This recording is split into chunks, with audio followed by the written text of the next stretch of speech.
company. The way they make money is obviously by interest. Okay, so if you went to Saks and spent $200 on a tie, we need to chat about your spending habits, forgetting the fact that you have put it on a credit card and possibly are going to pay interest. It's a very nice tie, Jeff.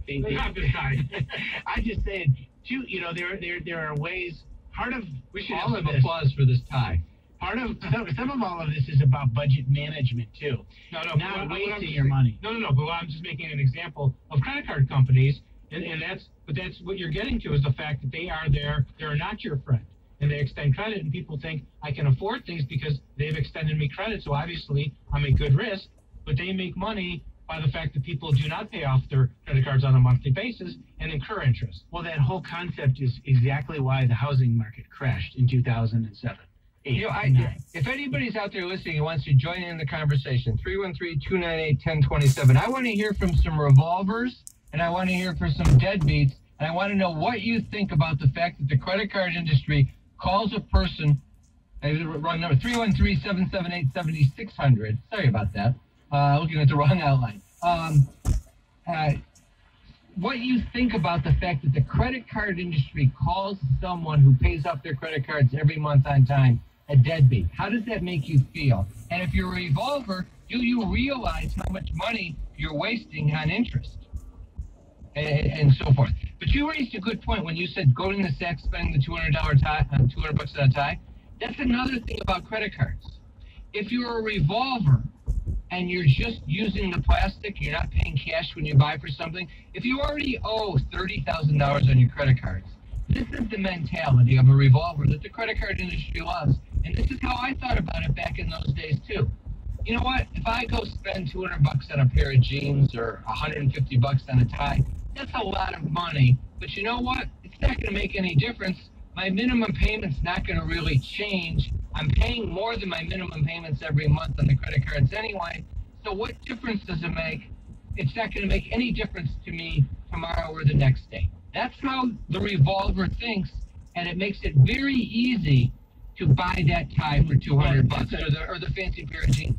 But if you go to the store and you have to peel off cash, you're going to think twice before you ever want to spend $200 on a tie or $250 on a pair of jeans. That's the whole mentality of spending.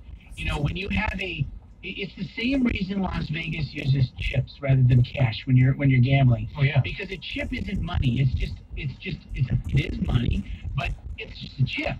And it's like when you go to the grocery store and you're paying for your groceries, and you say, I'm going to spend $150 this week on groceries, but your bill comes to $163, and you just take out your little card and you go swipe.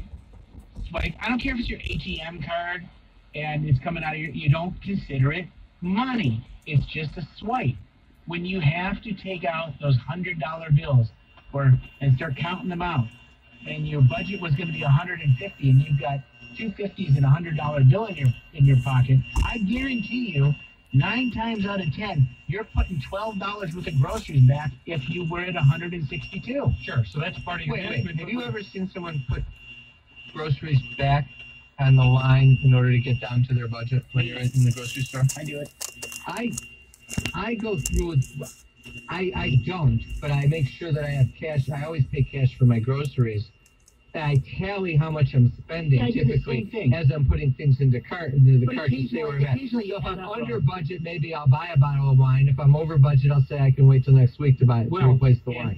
And just in between you guys is I do carry cash, but what I've gotten more in the habit of doing is using a debit card as opposed to a credit card, simply because I can monitor my bank account, and because I know that when I'm using my debit card, it is my cash that is going out. It's not a credit card. And so for me, at least, that's my stuff moving forward. Instead of just carrying cash, which makes a lot of sense, at least I'm doing it, instead of putting it on a Visa, I'm putting it on my debit card, so it's cash. I'm not paying any more interest on that money, and I understand where the money comes from.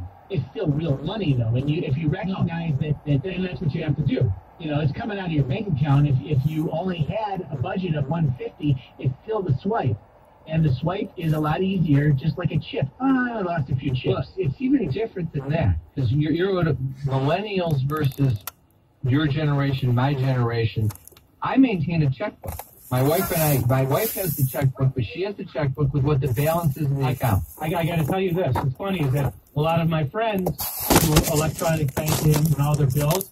I still manually write checks for everything I spend. And I look at my bills. Midtown, there's uptown, but there's only one place to shop in downtown. Whether it be for my office. That's we're talking about shopping with credit cards, Right. I'm sure. No, but both with my office as well as my household expenses, I do everything by check. I want to see the bill. I want to manually do it. I pay my bills online, but I still use a checkbook. My wife writes checks. But the whole point is this, is if I use the debit card, suppose I'm somewhere and I'm short of cash and I have to buy it and I use the debit card. I put the receipt in my wallet, and when I get home at night, I pull the checkbook out and I write in the expense so that I know what my real bank balance is. Although The mentality of the millennial is they don't know how to reconcile a checkbook, and they pay everything online, and they think that their balance in their account is just what the bank balance is because they almost always auto debit. They really don't write checks. Right, and their problem too is you can rely upon the bank only up to a certain extent, except that the balance, you go to your ATM to check your balance, you don't know what checks have cleared and what not. Right, except in their case, if they're paying everything electronically, maybe that they do. Yeah, but it's beyond that. Banks make mistakes, and people don't even pay attention to their own bank statements. My daughter had an error in her bank statement, and it was happening for month after month, and she just said, "Oh, I have money in my account." I looked at her statements one day, and I said, "What's this charge that's happening?" She says, "I don't know. I thought that it was just normal." And so it's time for a break. When we come back from the break, this is what I want to shift the conversation to. How do you move from being a revolver to a deadbeat? Because, first of all, it's not easy to do. And doing it, what are the steps to take? That becomes the concrete message of the day. We'll be back after the break.